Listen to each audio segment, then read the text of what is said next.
নমস্কার বন্ধুরা, happy nomad লাইফে সবাইকে স্বাগত জানাই। এখন দাঁড়িয়ে আছি একদম শিবালয় পার্কের সামনে। শিবালয় পার্কে একদম সামনে শিবের ধ্যানরত একটা স্ট্রাকচার করা আছে, আর তার মধ্যে মোটামুটি মনে হয় ভারতের যতগুলো ভাষা আছে ততগুলো ভাষাতেই লেখা আছে ওং নমঃ শিবায়। তার মধ্যে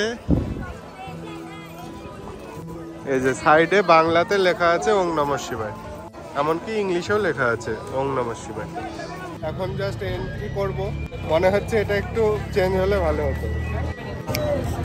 এবার ঠিক আছে তো, মহাকাল লেখা একটা জামা পরে নিয়েছি, এবার শিবালয় পার্কে যাওয়ার মতন মনে হচ্ছে, মানাচ্ছে আমাকে। তো চলো এবার ভিতরে ঢোকা যাক। শিবালয় পার্কের ভিতরে ঢুকে চোখে পড়লো সমুদ্র মন্থনের কাহিনী সুন্দর একটা স্ট্রাকচারের মাধ্যমে বর্ণনা করা আছে। এরপর চলে যাই টিকিট কাউন্টারের দিকে। এন্ট্রি ফি তোমরা দেখতে পাচ্ছ, টিকিটের মূল্য সোমবার থেকে শুক্রবার হচ্ছে বাচ্চাদের জন্য ফ্রি, বাচ্চাদের জন্য প্রতিদিন ফ্রি, আর 3 থেকে 12 বছর বয়স অবধি 30 টাকা, আর 12 থেকে 60 বছর অবধি 50 টাকা। ছুটির দিনে হচ্ছে সেটাই বেড়ে 50 টাকা, 30 টাকাটা 50 টাকা আর 50 টাকাটা 100 টাকা হয়ে যায়। টিকিট কাউন্টার থেকে টিকিট কাটা হয়ে গিয়েছে 50 টিকিট কাউন্টার থেকে টিকিট কাটা হয়ে গিয়েছে। এবার ঢুকবো ভেতরের দিকে।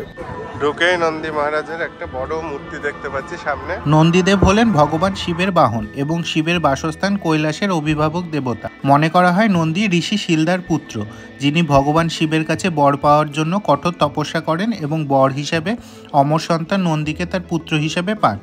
পরবর্তীতে নন্দীও শিবের বড় ভক্ত হয়ে ওঠেন এবং ভগবান শিব তার ভক্তিতে খুশি হয়ে তাকে বাহন করে নেন এবং তাকে ঘণ্টার মালা দেন। তাই প্রতিটা শিব মন্দিরের বাইরে শিবের মূর্তির মুখোমুখি নন্দী মহারাজের এই ঘণ্টা পরা মূর্তি দেখা যায়।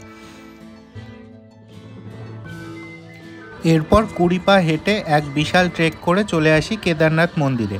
এত সহজে কেদারনাথ দর্শন হয়তো এখানে ছাড়া কোথাও হবে না।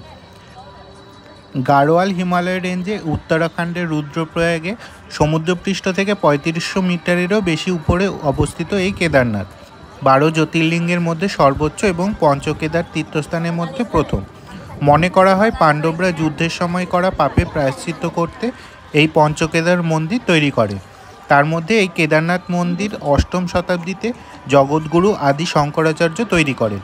মহাদেবের ভক্তদের কাছে এটা একটা স্বপ্নের তীর্থস্থান। জীবনে একবার হলেও কেদারনাথে যাওয়ার স্বপ্ন সবাই দেখে। তোমাদের কার কার ইচ্ছা কেদারনাথে যাওয়ার, কমেন্টে জানিও।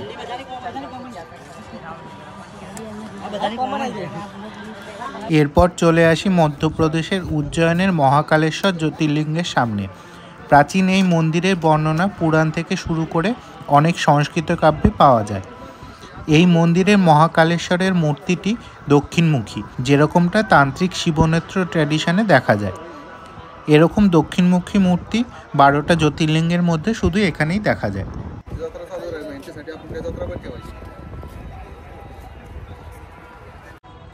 এরপরে হাঁটতে হাঁটতে চলে আসি মধ্যপ্রদেশের ওমকারেশ্বর মন্দিরের সামনে। নর্মদা নদীর মাঝখানে ওং আকৃতির মান্দাতা দ্বীপের মাঝখানে 12 জ্যোতির্লিঙ্গের মধ্যে অন্যতম এই ওমকারেশ্বর মন্দির। মান্যতা আছে এই মন্দিরে পরিক্রমায় মোক্ষপ্রাপ্তি হয়।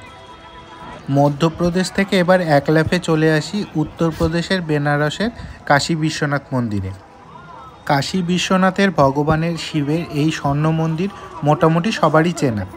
18 শতকে ইন্দোরের রানী অহল্যাবাই শিবের স্বপ্নাদেশ পেয়ে এই মন্দির তৈরি করেছিলেন বলে কথিত আছে।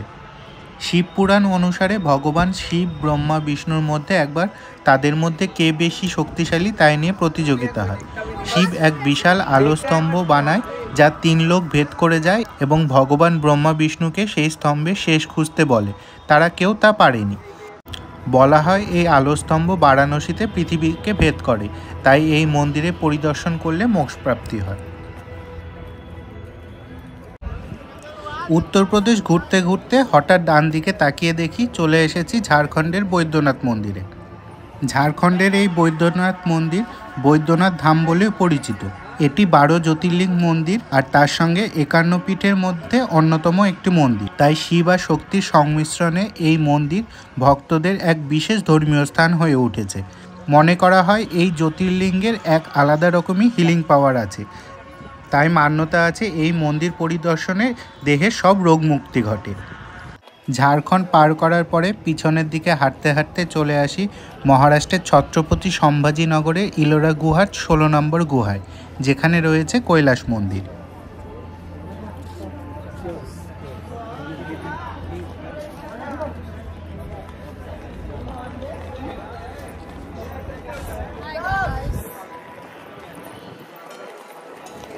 সাতশো ষাট খ্রিস্টাব্দে রাজা প্রথম কৃষ্ণ কৈলাস পর্বতকে রিপ্রেজেন্ট করে এই মন্দিরের নির্মাণ করেন।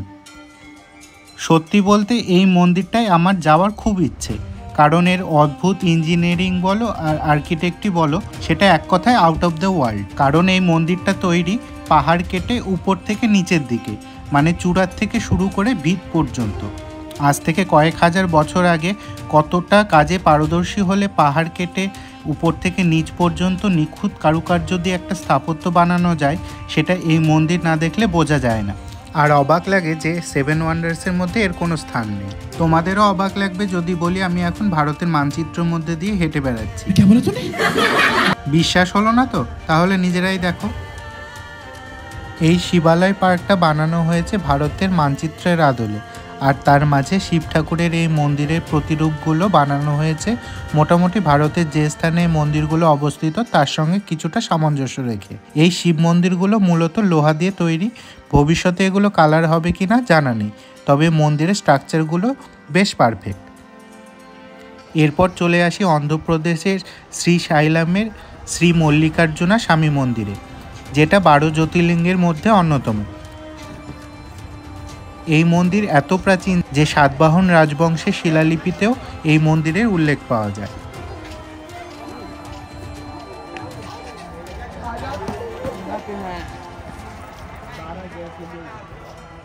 এরপরে দুপা ফেলতেই চলে আসি তামিলনাড়ুর রামেশ্বরমের রামনাথ স্বামী মন্দিরে। এই মন্দিরটাও সায়েন্স, আর্কিটেক্ট আর অ্যাস্ট্রোনমির মেলবন্ধনে তৈরি ভারতের এক অপরূপ ভাস্কর্য। 12 জ্যোতির্লিঙ্গ এবং 4 ধামের মধ্যে অন্যতম এই মন্দিরের গর্ভগৃহে 2টি শিবলিঙ্গ আছে। কথিত আছে ব্রাহ্মণ রাবণকে বধ করার পর তার পাপের প্রায়শ্চিত্ত করতে রাম শিবলিঙ্গ স্থাপনের কথা ভাবলে হনুমান হিমালয় থেকে রামের আদেশ অনুসারে একটি শিবলিঙ্গ নিয়ে আসেন এবং অন্যদিকে মাতা সীতা সমুদ্র তীরে বালি দিয়ে তৈরি একটি শিবলিঙ্গ তৈরি করেন, যেটা রামালিঙ্গম নামে প্রধান শিবলিঙ্গ হিসাবে পূজিত হয় এবং হনুমানের আনা শিবলিঙ্গকে বিশ্বলিঙ্গম বলা হয়।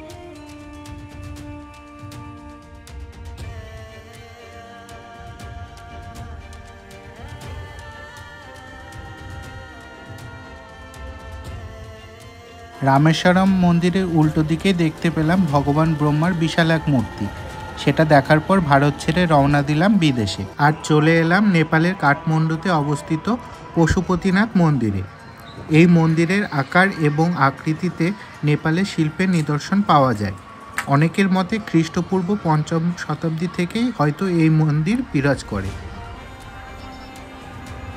ফেরার পথে গাছের পাতার মাঝখান দিয়ে দেখতে পেলাম পুরীর জগন্নাথ মন্দিরের মতন একটা মন্দির। কাছে গিয়ে দেখি এটা উড়িষ্যার ভুবনেশ্বরের লিঙ্গরাজ মন্দির। 180 ফুট উঁচু এই মন্দির খ্রিস্টীয় 11 শতকে নির্মিত। এই মন্দিরে স্বউদ্ভূত শিবলিঙ্গ শুধুমাত্র একটা শিবলিঙ্গ নয়, এটা হরিহর লিঙ্গ হিসেবে বিবেচিত, অর্থাৎ অর্ধেক শিব অর্ধেক বিষ্ণু। এই মন্দিরও স্থাপত্য ও ধর্মীয় রীতিনীতির অনন্য এক নিদর্শন। এরপর আবার চলে আসি অন্ধ্রপ্রদেশের লেপাক্ষীর শ্রী বীরভদ্রা মন্দিরে। বীরভদ্র অর্থাৎ ভগবান শিবের অগ্নিগর্ভ অবতার এটি। 16 শতকে নির্মিত এই মন্দির বিজয়নগর শৈলীতে খোদাই ও চিত্রকর্মের এক অনন্য নিদর্শন। এখানকার শিবলিঙ্গ নাগা শিবলিঙ্গ, যা একটি মনোলিথিক স্ট্রাকচার, মানে একটি পাথর কেটেই তৈরি। এই মন্দিরের হ্যাঙ্গিং পিলার তীর্থযাত্রীদের অন্যতম আকর্ষণের কারণ। এরপর চলে আসি আরও কটা মন্দির দেখতে, যার মধ্যে আছে মামাল্লপুরম তামিলনাড়ুর শোর টেম্পল, যেটা প্রায় 725 খ্রিস্টাব্দে দ্বিতীয় নরসিংহ বর্মনের রাজত্বকালে তৈরি। এই মন্দিরের 2টি গর্ভগৃহের একটি ভগবান শিব, অপরটি ভগবান বিষ্ণুকে উৎসর্গ করা এবং মন্দিরের মুখ পূর্ব দিকে করা, যাতে সূর্যের আলো সোজাসুজি শিবলিঙ্গের উপরে পড়ে। এর পরের মন্দিরটা মহারাষ্ট্রের ছত্রপতি সম্ভাজিনগরের গ্রীষ্মেশ্বর জ্যোতির্লিঙ্গ। বলা হয় 12 জ্যোতির্লিঙ্গের মধ্যে এটা শেষ জ্যোতির্লিঙ্গ। মারাঠা স্থাপত্যের এক অন্যতম নিদর্শন এই মন্দিরটি, যেখানে দেবদেবীর ও বিভিন্ন পৌরাণিক কাহিনীর নিদর্শন নিপুণ কারুকার্যের মাধ্যমে বর্ণনা করা রয়েছে। এর পরের মন্দিরটা খুব চেনা একটা মন্দির, যেটা সম্পর্কে আমি কিছুই বলবো না। আমি তো এতগুলো সম্বন্ধে বললাম, এবার তোমাদের পালা। তোমরা বলো এটা কোন মন্দিরের আদলে তৈরি। এর পরের মন্দির মহারাষ্ট্রের নাসিকে অবস্থিত শ্রী ত্রিম্বকেশ্বর মন্দির। 12 জ্যোতির্লিঙ্গের মধ্যে এটা একটু ইউনিক, কারণ এই শিবলিঙ্গে ব্রহ্মা, বিষ্ণু এবং মহেশ্বর তিনজনেরই মুখ বর্তমান মন্দিরটি তৃতীয় পেশোয়া বালাজি বাজিরাও দ্বারা পুরনো মন্দিরের জায়গায় বানানো। শিবালয় পার্কের এই ভিডিওটা তোমাদের কেমন লাগছে অবশ্যই জানিও। ভালো লাগলে লাইক, কমেন্ট আর শেয়ার করো। এরকম আরও ভিডিও দেখতে চ্যানেলটা অবশ্যই সাবস্ক্রাইব করো। এরপরে হাঁটতে হাঁটতে চলে আসি গুজরাটের দ্বারিকার নাগেশ্বর মন্দিরের সামনে। এই মন্দিরটি 12 জ্যোতির্লিঙ্গের একটি মন্দির। মন্দিরে শিবলিঙ্গটি স্বয়ং আবির্ভাব হয়েছে। শোনা যায় এখানে দারুকা নামে এক রাক্ষস সুপ্রিয়া নামে এক শিব ভক্তকে বন্দী করেছিলেন। সুপ্রিয়ার ওম নমঃ শিবায় জপ করায় শিবের আবির্ভাব হয় এবং তিনি রাক্ষসকে পরাজিত করেন। তাই এখানকার আবির্ভাব হওয়া শিবলিঙ্গের কাছে আজও ভক্তরা মনস্কামনা প্রার্থনা করেন। এর পরের মন্দিরটি হিমাচল প্রদেশের বৈজনাথে অবস্থিত বৈজনাথ মন্দির, যেটি ধোলাধর পর্বতমালার পাদদেশে অবস্থিত। এর সঙ্গে রাবণের কাহিনীও যুক্ত। মনে করা হয় শিবভক্ত রাবণ লঙ্কায় শিবলিঙ্গ স্থাপনের জন্য এই শিবলিঙ্গ নিয়ে যাওয়ার সময় বৈজনাথে শিবলিঙ্গটি মাটিতে স্থাপন করে। সেই থেকে শিবলিঙ্গটি ওখানেই প্রতিষ্ঠিত হয়ে আছে। শিবালয় পার্কে সর্বশেষে দেখি কচ্ছপের উপরে হাতির এই অদ্ভুত স্ট্রাকচারটা।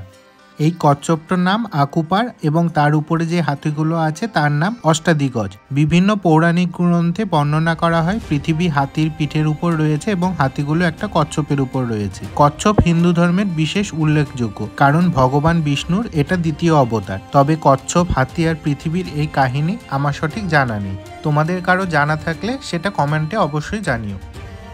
চলে এসেছি আজকের পর্বের অন্তিম লগ্নে। যাওয়ার আগে একটা ছোট বিষয় জানানোর, যে এই শিবালয় পার্কে বোটিংয়ের ব্যবস্থা আছে। 200 টাকা ভাড়া দিয়ে বোটিংয়ের মজা নিতে নিতেও তোমরা পুরো পার্কটা ঘুরে দেখতে পারো। প্রয়াগরাজের মহাকুম্ভের অন্যতম আকর্ষণ এই শিবালয় পার্কে। তোমরা কে কে গিয়েছো কমেন্টে জানিও। আর না গিয়ে থাকলে শিবরাত্রির এই পুণ্যতিথিতে যারা কুম্ভ মেলায় গেছো তারা অবশ্যই ঘুরে আসতে পারো। শিবালয় পার্কে পুরোটা ঘোরা হয়ে গেছে, এবার বেরোচ্ছি। আর এই ভিডিওটা এখানেই শেষ হচ্ছে। আবার দেখা হবে পরবর্তী ভিডিওতে। ততক্ষণের জন্য সবাই ভালো থাকবে। টাটা। হর হর মহাদেব।